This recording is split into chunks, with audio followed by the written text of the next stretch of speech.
on my LLC, but I haven't applied for options trading, so it didn't go through. Oh, it didn't take. No, Oh, yeah, uh, it let me set it up. It's just when it triggered it, because when you put the alert on, it kind of took like a little dip, yeah. No, it did a little dip. Yeah. and then I waited for it. I waited for the bottom of it, and then I put my limits, and then it triggered. It's just it wasn't on my individual account, so It's I got that text. it's funny because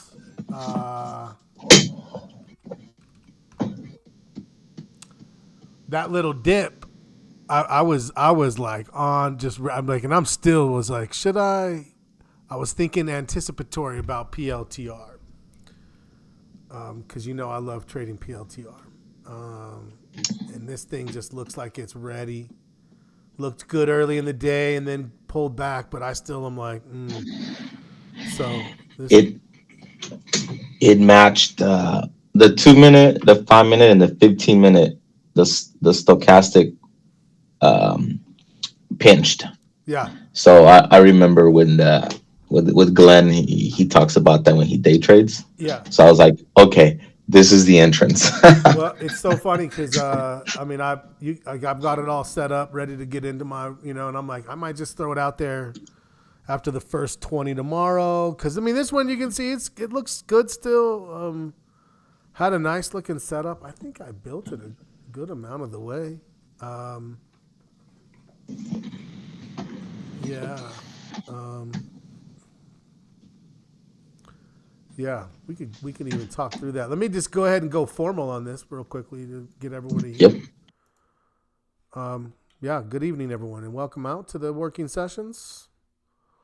Just got done with Glenn. I wanted to just give you a few minutes before we formally started, just to let you stretch your legs, get a drink. The So we're a little past the start time. Here's the disclaimers as always. We're not brokers. We're not advisors. We don't give advice or recommendation. We do give alerts. And this is for education illustrative purposes only. Okay, let's get to the platform. We were already there. So let me get my platform so I can see chats. Where is it? Glenn's here. Hey, Glenn. Good to see you.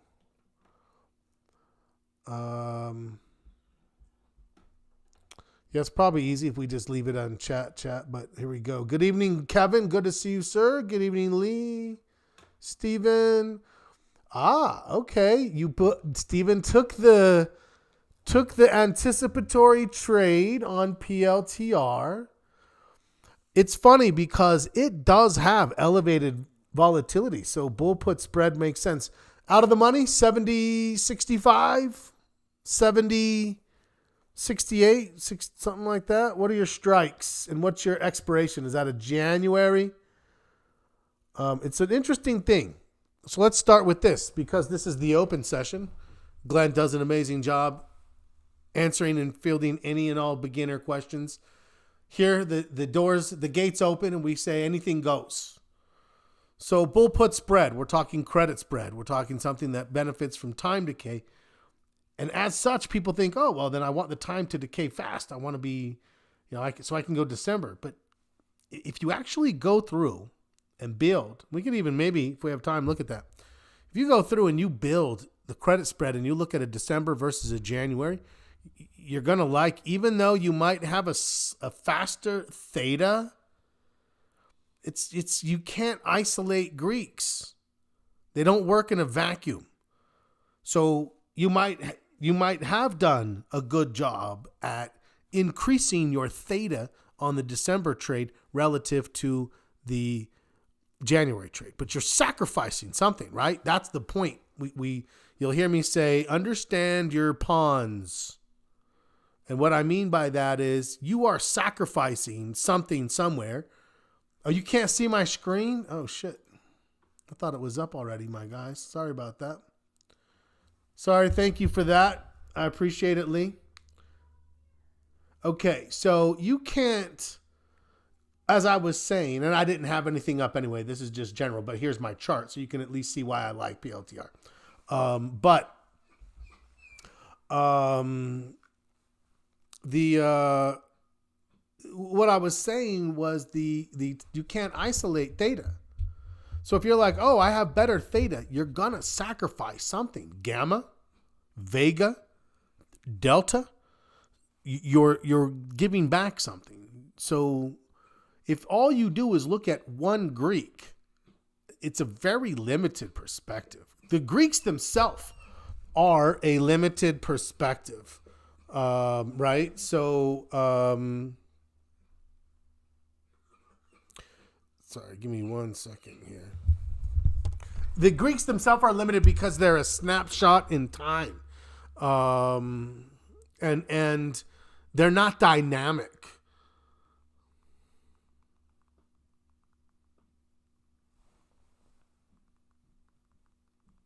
So the problem that we have is that the theta that you get is going to be offset. And if you look at the ultimate reward to risk ratio, which is right, that's the big, I mean,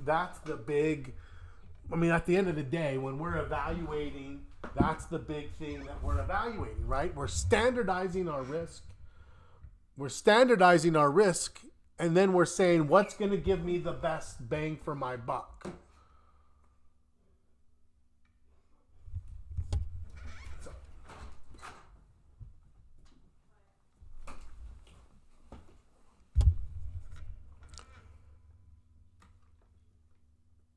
Okay.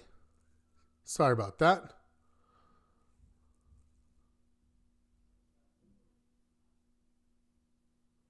Okay. Let me get to my watch list. I had to get rid of a whining dog there for a second. Okay. Apple. What's happening here? Apple is pulling back. It's hitting some resistance. We're not interested yet. Amazon hitting some resistance, pulling back. We're not interested yet. App 11, it's pulled back. It's starting to find some support. We thought it might find some support here. It didn't. It pulled back a little bit more. At this situation, it's close. You can see our stochastics setting up. Yeah, this is on the list, right? This is on the list. AXP.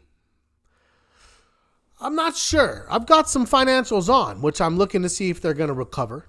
The stochastics is starting to turn. The sellers haven't really done much. I still am bullish, but I'm not looking for something new necessarily. So Bank of America looks like it's trying to cross. It's still held at a good place. Looking to see if it makes its next move. Could very, very easily still be not looking for one of these, but even giving it a little more time. We have until January. But if we get to 48, we'll make money. If we even get up here to the target, better still. We'll see what happens. BK.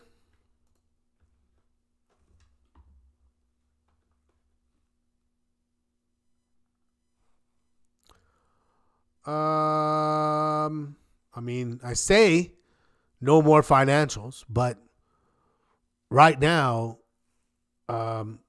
yeah, this one is looking pretty viable. BX. So you can see BX turned and is kind of going through a little bit of a hiccup here. This was one that I was thinking about. Even though it did come back, I was like, it's got a pretty good potential. But at the end of the day, I didn't like how far down it was below the 50. So I'm actually going to just kind of hold off on this one. You can see the industrials as a group in this, as we've waited for them to pull back, establish, and get ready to go.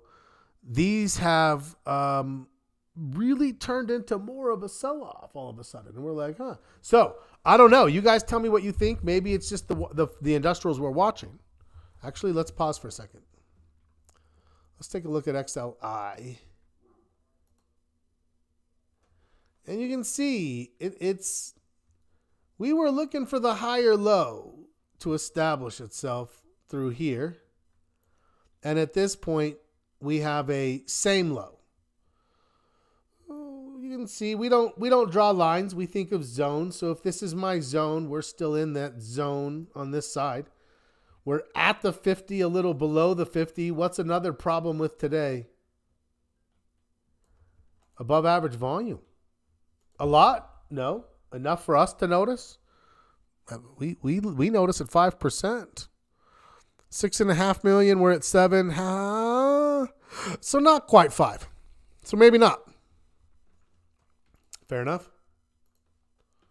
Okay, so is there concern in industrials? Yes. To the point that I'm thinking I moved from CLS, Communication Services, to, and this is where the alert came out. This is a tough one because it's getting some overnight or some not overnight, but aftermarket traction here. You can see that it moved up around the 94 area, so about a 3-point move. I mean, that's not a huge move, but it gets it going in the right direction, and hopefully there you go, right? So CMG, is Sandy here? Who's here? I gotta see who's here. Sorry, give me 1 second. I want to check in. Sandy is here. Sandy said she was about to lose faith in Chipotle. And then look at it. Here we go. In already, she says. Amazing. Amazing. Okay. I love it. I love when everyone's like talking about these trades. They're jumping in. CNK. Not yet. Still there. Licking the envelope. Putting the stamp on it. A little spritz of perfume. I don't know. I imagine it's smelling nice. Like, that's very nice. I think this is my communication services trade that I'm another one, I guess, since CLS, but different branch, different grouping within that sector. Coherent. I would have to say that was my point that I was about to make. Is there a shift to a different sector? Yes, technology, right? I'll tell you a couple of them. We were already talking about PLTR. That's one I was thinking about it. It just hiccuped a little too much at the end of the day that I didn't end up going. I was thinking about it. Steven was thinking about it. He went ahead and pulled it as an anticipatory trade. You know I love that. Of course I do.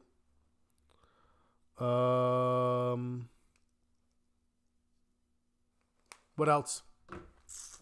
So Coherent's obviously there. The next one, Cisco. Oh, Cisco. It was up here, and I was like, if it stays above 659, it stays above 59, I think I'm going to go. It didn't stay above 59. It's a good number for tomorrow still. Stochastics turned, just waiting for price to cross. So that could be one for as well. PLTR, Cisco. Those are two that I'm leaning towards. Let me know if you think that we're on to something there.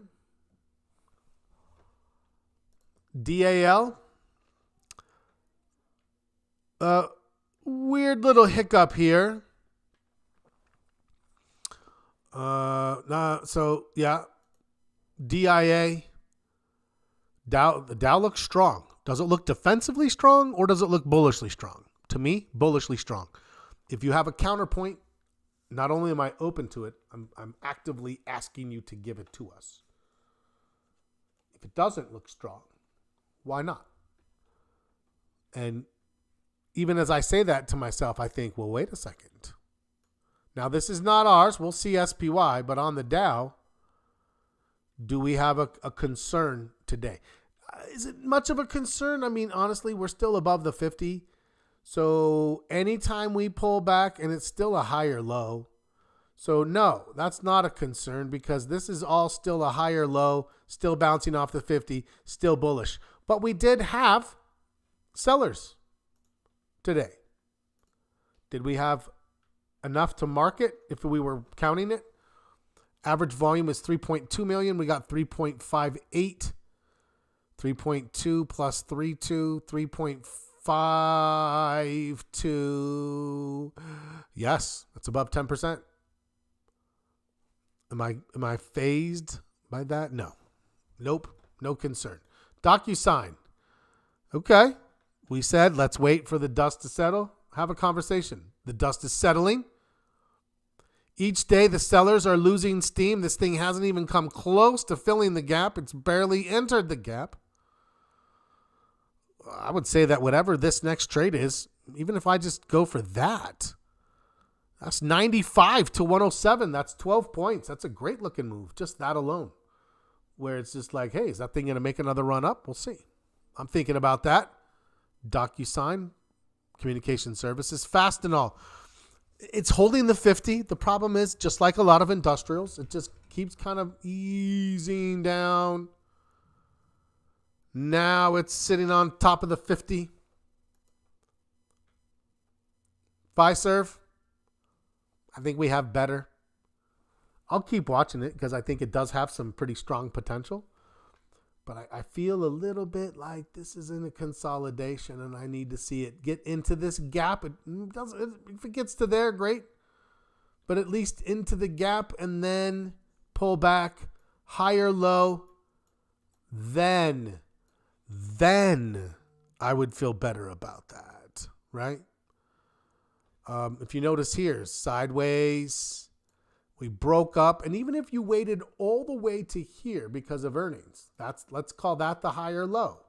And then it pulls back, boom, higher high. This is the higher low. This is our stochastics crossing. Would you have been happy on that trade? Yes. What about the next one? After this consolidation, this entry signal, yes. Didn't go very far, and then it pulled back, and we're okay. That's a nice little flag. Boom, there. Yes. Okay, then what? Well, we avoid earnings. We would have gotten some of that, but not all of it. Waited through all of this. Pull back, signal, move. Yes. Pull back, signal. This is the first one we started watching here, but we didn't watch it in time. Okay, so now it's come back down here, and it's like, well, do I throw away all this momentum? No, I think this is a nice little correction, but I'm going to wait for this picture over here. That's where I am. Oh, and now Miguel threw a different wrench into the works. He says, I don't like the open interest. Because it hasn't given me a signal. I will admit I sometimes get a little, we'll call it flirting around the border, the complacency / laziness border. where I don't look at my options in advance. He says, I'm not a fan. I mean, they have weeklies.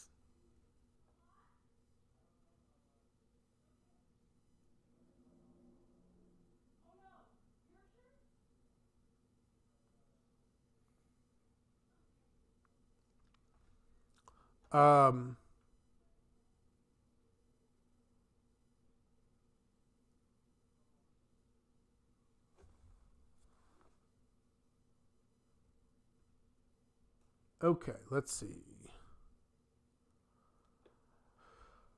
I agree with you. I'm in the Januaries versus the Decembers. So I definitely wouldn't trade the off cycles. But let's look here in the standards. And if you look, yeah. So here's how I would evaluate this. I'm going to agree with him. In here, it's not actually outrageous. You're about 15% right here.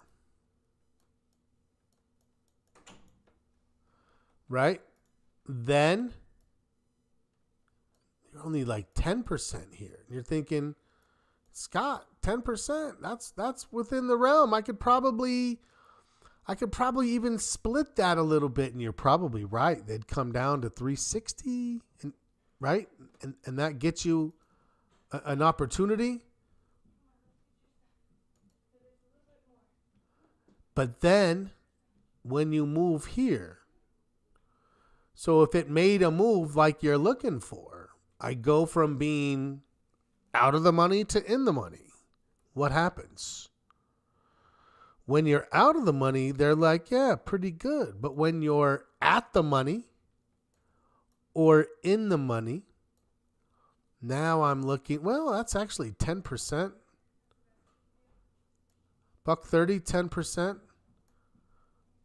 $1.60, more than 10%. Yeah, I mean, it's really these two at the money contracts. And that's where you might end up. It would have to move through to an in the money. I'm going to agree. It was close. It was not if it stayed within 10% throughout this, I probably would be like, it's not great, but I can still make my money on it. I'm going into it knowing that I'm going to have to work out. I'm not going to put, this isn't like what I'm doing with Apple or SPY, BAC, where there's thousands. It's a little bit more delicate. I'm going to have to always manually work out of it. But great call out, Miguel. To the point that if we're not going to trade options on it, I'm actually going to bounce it. I'm going to bounce it. Let me know if you have any questions about that conversation. Can I show Jan? Oh, sorry. Those were the standard Januaries. Those are the standard Januaries. But if you look around, like I said, if you look at the weeklies, they're worse by far, right? You're not even in the hundreds. I would not do these.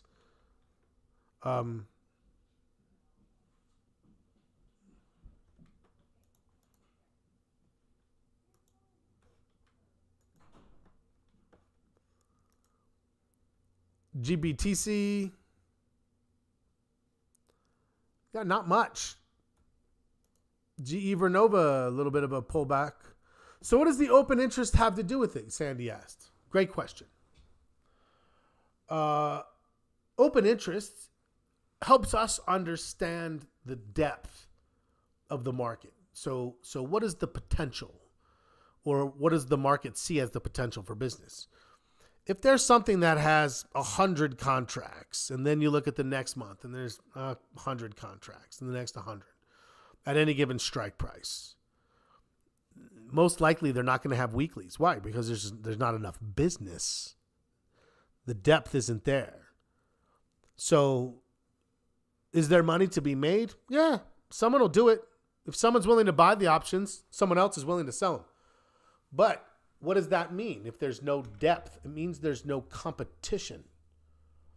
So it's one market maker, right? Who's like, yeah, he probably has, he or she, more likely he. It's still very much a male-dominated industry in the options exchanges. But he probably has 10 or 15 of these, where he's just waiting around. Someone's like, yeah, I'll buy 10. He's like, yeah, okay. And again, it's like you say, I want to cut the spread down. They're like, yeah, sure, I'll cut it down a little for you, buddy. I'll cut it down. Of course I will.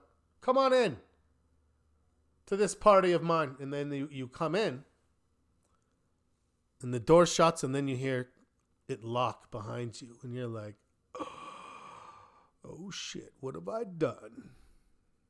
Nobody locks the door for a party. It's not a party I want to be at. What does that mean? It means that when it's time to get out, it's going to be a fight. You're fighting to get out, right? So if you're like, oh, man, I need to – remember when they took that 30-cent spread or 70-cent spread and took it to 30? Now that 70-cent spread is $2. And you're like, can I get it to $1? Oh, no, they don't do that when you sell, right? They don't do that when you sell. They're like, oh, you want to cut it down? Sorry, I'm not going to do that. If only there was somebody else who would. Depth, right? That's where open interest matters. If there's 10,000 contracts, how many people are there? A dozen guys are competing. This guy's like, I'll do it for 10. The other guy's like, I'll do it for 7. This guy's like, I'll do it for 5. Why? Because 10,000 contracts times $5, that's 50 grand. Times this strike, this strike, this strike, this strike, this strike, this strike, this strike, this strike, this strike, this strike, this strike, right? Because it's the dollar increments on the SPY or the BAC, right? That's a lot of business right there. That's competitive. It's efficient. Open interest creates the type of market where if I put a stop loss and I'm like, hey, get me out if it crosses this line, I know I'm going to fill within a few pennies because it's an efficient market. Bing, it's gone. It's that fast because it's efficient. There's a lot of people there. Versus if it's one guy who's like, oh goodness gracious me. Did you want to get out of this trade? Okay. And you're like, oh, I'm not looking forward to this. This is why I won't stop out on the open, right? I don't want that. Anytime you give market makers, anytime you give those bastards, anytime you give market makers the opportunity to take advantage of you, they will take advantage of you. So if you trade illiquid options, you're giving them an opportunity to take advantage of you. 3,000 companies or so, maybe more these days, trade options. How many am I willing to? Maybe 400 at any given time. Run our search. At any given time, you'll see maybe 400 stocks show up. That's it. That's my talent pool. And from that list, I'm going to choose technically the strongest things, right? So, yeah, we are discriminate. Our island is exclusive. That's the answer. I hope that helps. Gold. Chopping around. General Motors. Google. Waiting for the reality of the post super chip number one enthusiasm to regress somewhat. Goldman Sachs, that looks enticing. Maybe waiting for price confirmation still though. Home Depot, I'm open to it. If it holds the 50, we have a conversation to be had.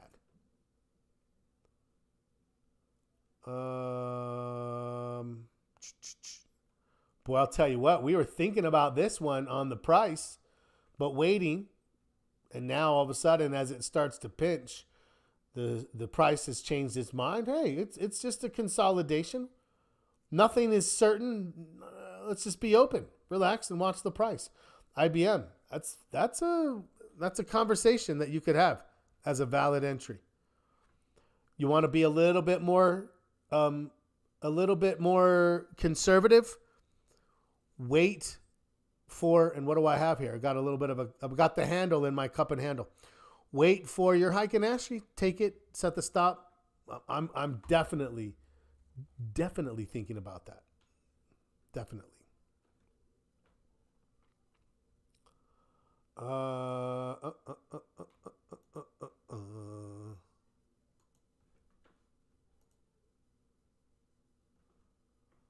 Okay, let's keep going. Sorry, I just like to stop and check, see if anyone new is in here. IP. Sitting on the 50. I don't know. That's a maybe, for sure. IWM still looks bullish, much like the Dow still looks bullish. JCI, just flat. I don't know, again, for me. Oh, KKR and a little bit of a hiccup. A little bit of a hiccup for KKR.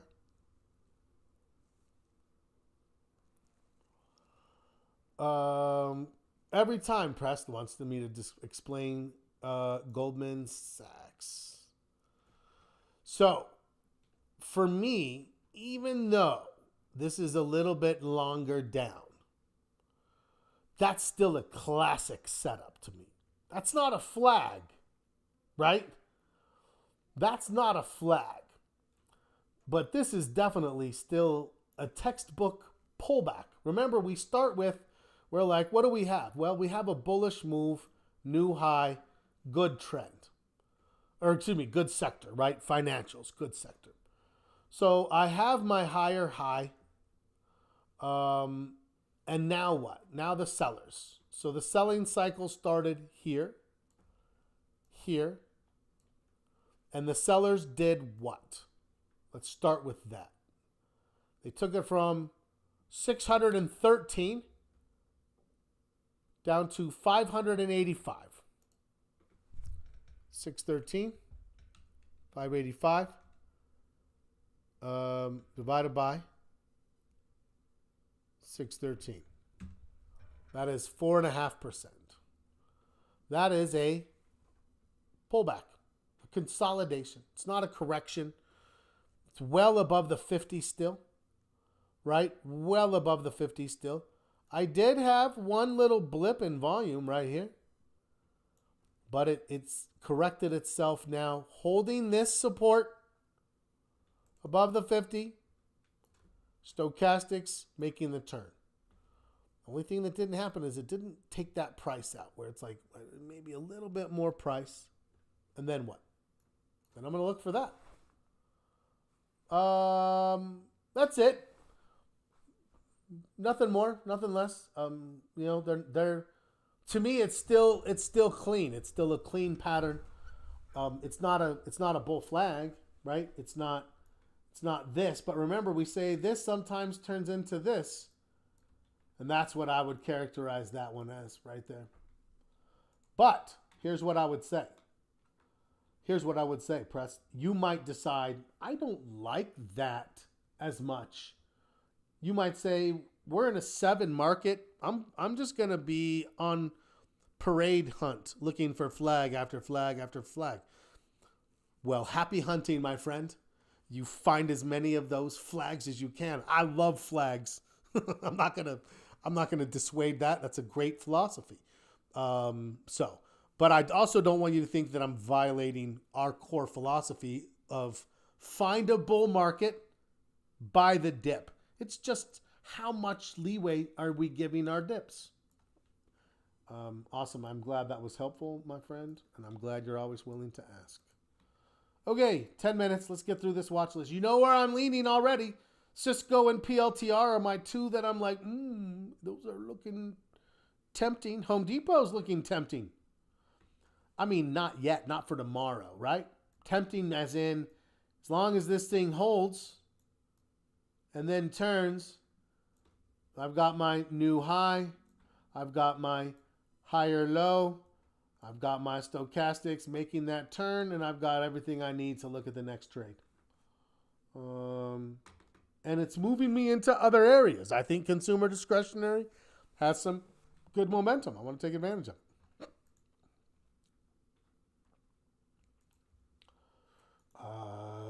Where were we? KKR? No, let's see. No, we got down to Microsoft.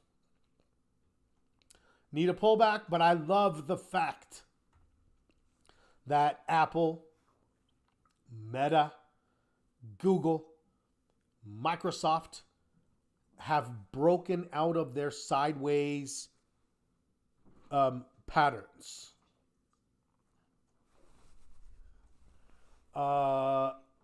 And have broken out in a bullish fashion to where they've made higher highs. I want to trade them the next time they make higher lows. But these all contribute to validation of our market posture. We were a 6. I want you guys to notice that this is important. This is important. Pay heed. We were a 6.25 by November 10th. What was going on at November 10th? Microsoft was going sideways. That's a market leader going sideways. Meta going sideways. Google going a little up. We'll give Google its credit. It broke out before. That's part of what contributed.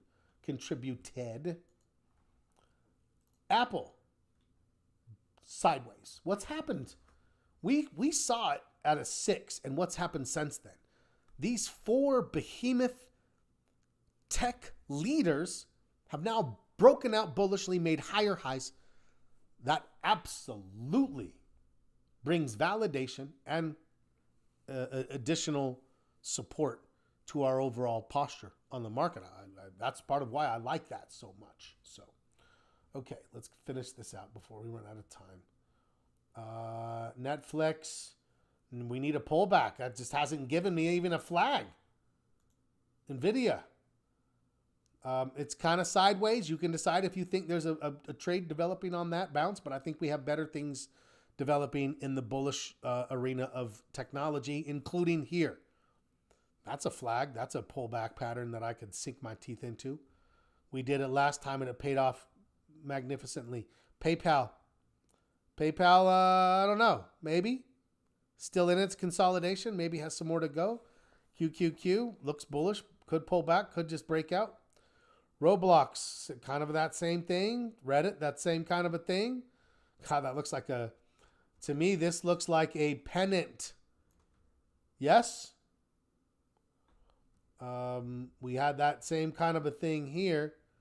So I'm looking for it. I'm looking for it. I know you guys are with me. Still trying to hold support. Like you could still be giving this thing a bit of grace. A bit of bull market grace. Or you could have taken your loss. Either one is a valid thought process for me. SoFi, thinking about it. SPY. A little pullback today, already back up a little in its after hours.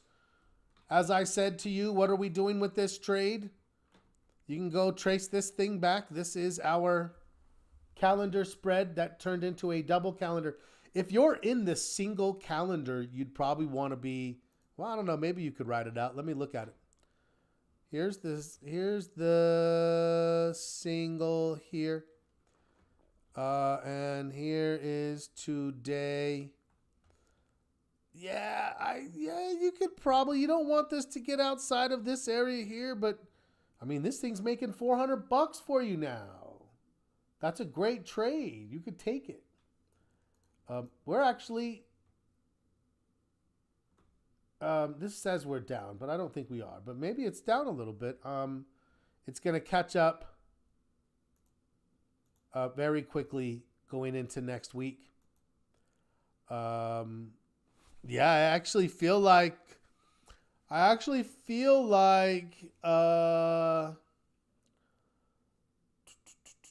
like maybe I shouldn't have. I ended up putting the extra trade on. I probably wouldn't have. Probably would be taking profit right now. I'm not worried about it. I'm going to carry it through the next week and into next week. And I think you'll see this actually adapts a little bit. So, yes. All right. Where are we? 725. Okay. TJ Maxx. I need a pullback. I didn't get enough there. T-Mobile. Oh, baby. Maybe. I was looking for it. It held the 50. The stochastics is turned, but I need the price to probably take out. Let me move this out of the way here. Probably needs to take out 235 before I'd want to go. Toast that's viable. Tesla, way overextended at this point. TSM I like better than Nvidia now. Why? Because Nvidia is going sideways. It didn't make a new high. There's no evidence to make me feel like the buyers are about to come in. Whereas with Taiwan Semiconductor, the buyers broke this prior consolidation pattern. Bing, new high, pulling back, sitting on top of the 50, but it has to turn. It's a setup, but there's no trigger. It's not even really knocking yet. It's just real close for me. TTD. Oh, TTD was interesting.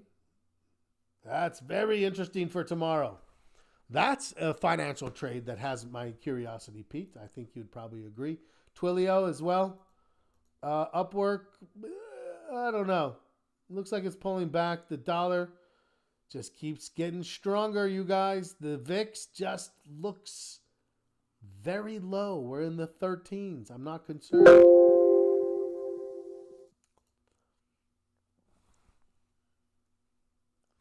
VRT. Probably closed that one. Makes sense. Maybe thinking about a new trade. Anyone still in that? Let me know. Victoria's Secret. Bull flag. Bull flagging. Looking for another bite, Press says. I'm with you. I would be willing to make that jump with you. Walmart looking to pull back. Zillow. I was looking for it. It didn't come yet, but that doesn't mean it's been invalidated. It's not like the sellers took control. The buyers just didn't make a run at it. If it doesn't, honestly, for me, that's my line. It can pull back to there. It's still going to be above the 50, and that's still going to be. I don't love it as much, but it's still viable. So anyway, okay. I would imagine we have at least one alert tomorrow, possibly two, for a total of 3 for the week. Be on the lookout for that. I'll tell you what, Friday has been alert. Maybe I'll put one alert out and then we'll save one to build as a crew. That makes sense to me. Maybe a mid-morning alert comes out and then we have a whatever we see that we like best in the last hour. We'll jump straight into it. Then, after the trade is built and placed, then we'll do the rest of our normal Friday routine, looking at a preview, look at the market posture, yada, yada, yada. That's what I think makes sense. Tell me if you disagree. It's good to see everybody. I will see you guys tomorrow, 3 p.m. Eastern, for the last hour of the market. Glenn will be with you for the first hour of the market. Fantastic stuff. Great market. Great group. Great conversations. What more could you ask for? Have a great night. As always, everyone, happy trading.